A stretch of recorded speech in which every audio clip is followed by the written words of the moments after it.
right, hello and welcome back to the Dune Minute Podcast, your place to dive deep into the cinematic world of Frank Herbert's Dune. I'm one of your hosts, Zach. And I'm John. All right, John, we got a lot to talk about today, so let's go ahead and dive into it. We're talking about minutes 22 through 23.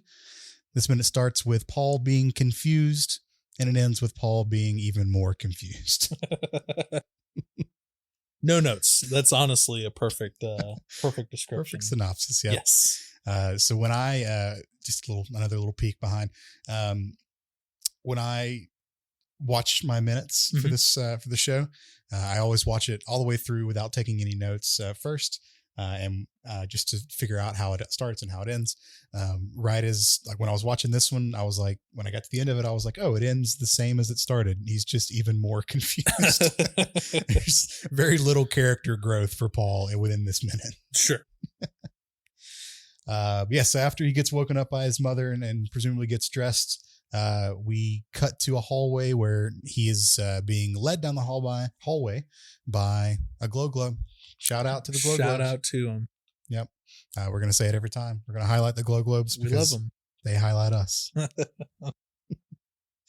Yes, they're walking towards two out of focus characters. One presumably Jessica. The other one is unknown right now. And yeah, Jessica is still looking just stressed the fuck out. Just freaking out. And we kind of know why now. Yeah. So she grabs Paul and is like, look, the Reverend Mother, Gaius Helen Moheim, which, what a name. Great name for a great lady. The Reverend Mother, Gaius Helen Moheim, is here. She was my teacher at the Bene Gesserit school. She's now truthsayer to the Emperor himself. She would like to meet you. So my question to you, because, did a little research and everything, and there's like different tiers of Bene Gesserit, right? There's a sister, there's a truthsayer, there's a Reverend Mother. So can you be a truthsayer and Reverend Mother at the same time? Like, what's up with that? Or is that just them taking established titles and mixing? They're not necessarily positions within the order. They're roles, okay. Really. So you're not promoted from truthsayer to Reverend Mother. You just no, and Reverend Mother is not even like, I would say truthsayer is a higher title or a more important role in the organization than Reverend Mother is. So as you kind of, if you start at the Bene Gesserit school, a lot of people don't graduate. They don't make it all the way up. Sure. Reverend Mother is kind of like their you have graduated from the school, basically. From there, you can specialize into other things. Truth saying being one of them, but that is probably one of the harder things to do. There's only 9 at a time. Major in Reverend Mother with a minor in truthsayer. Right. Okay. This is a vast oversimplification of it, but sure. The Reverend Mother is one of the highest positions because it's one of the hardest things to get to. You could be a sister of the Bene Gesserit and not attain the status of Reverend Mother. You have to go through that special water of life ceremony, which is highly deadly. And, some people would opt to not do that. Sure. So there are definitely other ways you can, exist within the organization without attaining that status. But that is like I've graduated with honors from the school. Summa cum laude. Yeah. It is like these people are the best of the best, and then they can go on to do a bunch of other things. I said a second ago, truthsayers is a certain focus within that of their abilities. There's only 9 at a time. And there are reasons for that I have forgotten, but but I know that there's only 9. I kind of put you on the spot on that one. So it's okay. There's 9 at a time. And Moheim here is the one that is kind of the attaché to the Emperor. So she is kind of the highest in the land. Sure. In that the regard. Most influential. Yes, absolutely. Paul just straight up is like, why does she want to talk to me? Why does she want to? And then Jessica's like, well, she wants to know about your dreams. And Paul's like, how does she know about my dreams? And Jessica just gives Paul this look of like, do I have to fucking spell it out for you? And Paul's not happy about it either, by the way. No, absolutely not. Like, he's like, you bitch. Why are you telling your boss about my dreams? Pretty much, right? So it's good for us to recognize now, as good of a mother as Jessica seems to be to Paul, she is still a member of this organization. She's still a Bene Gesserit. She's not a reverend mother. She's not graduated to that point yet, but she is a highly skilled sister of the order. And with that comes certain ulterior motives. You know, they still have the whole idea of the cucumber coat rack that they have to get through.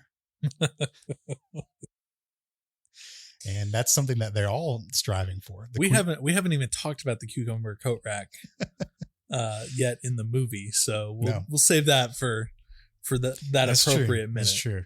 But I have in mind it makes sense that she is reporting Paul's dreams back to the Reverend Mother if it fits with that Kwisatz Haderach mythology and kind of fits the patterns and everything. So that look that she gives him is just like you fucking know. Like, come on, dude. Like, you know, I had to do it. Yeah. Like, don't be pissed off at me right now. I'm already stressed enough as it is. Yeah. So there's a lot of emotions communicated within that just one glance. Yeah. From Jessica. So just great look. And then Jessica introduces the man that we haven't seen before. Dr. Yui. Dr. Yui. Or as I like to know him, Dr. Huey Lewis in the news. Huey Lewis in the news. I love that. So Dr. Yui is the physician to the Atreides. I would assume that the diamond on his forehead is basically an indicator that he is a physician. Yeah, it's a indication that he has graduated from something called the Suk School of Medicine. Suk spelled S-U-K. It's not the Suck School of Medicine. They're just all really shitty doctors. Yeah. It is the Suk School of Medicine. Got it. That's all I'll really say about that. About Dr. Yue right now. Since you brought up the tattoo on his forehead, a cool little piece of trivia about that is while everyone who graduates from that School of Medicine gets that tattoo, if you look at that tattoo on a microscopic level, there are certain variations in the tattoo. So one tattoo is not going to be exactly the same as someone else's tattoo. Sure, you're a tattooed person, you understand this. Yes. The Suk School of Medicine has a catalog of all of the different micro variations as like identifiers. Yeah. Okay. Yeah. It is there's one of the ways that they protect people from, I guess, like counterfeit doctors. So if I just took a Sharpie and just fucking... Yeah. If you wanted to get tatted up and put the diamond on your head, and if someone were to question your credentials, they could take a picture or whatever of your face and send that to the school. Send it up to the Suk and be like, hey, is this guy legit? Yeah. And they can like look at it real close and be like, nah. No, absolutely not. Those Tulalaks that I mentioned a couple episodes ago. Yes. They did that. They started producing counterfeit doctors. And that was one of the ways that they were able to identify counterfeits. I was going to ask. Yep. So the Tulalaks, man, they're shady people. Yeah. So just a fun little trivia facts. So next time you're at the bar and they have a Dune night, maybe that'll be a question. That'd be a good question. That'd be. God, bring me on Dune night. That'd be awesome if there was fucking Dune trivia. Not at any of the bars that we go to, though. No, absolutely not. So Dr. Yui just grabs Paul's head and neck, and we finally learn what that weird spot was that was on the back of Leto's head and neck, kind of behind his ear, because we see Yui press his fingertip onto that in same location on Paul's neck for identifying and doing a read on his vitals. I don't think so. I'm going to disagree here.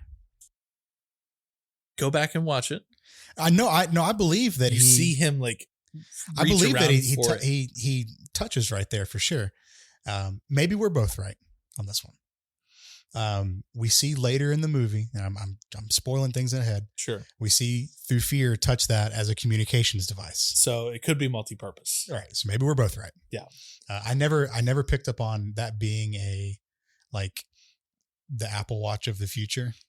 But it would make sense, right? Like for it to be like everything in that one device, because it's just an implant in your fucking neck. Sure.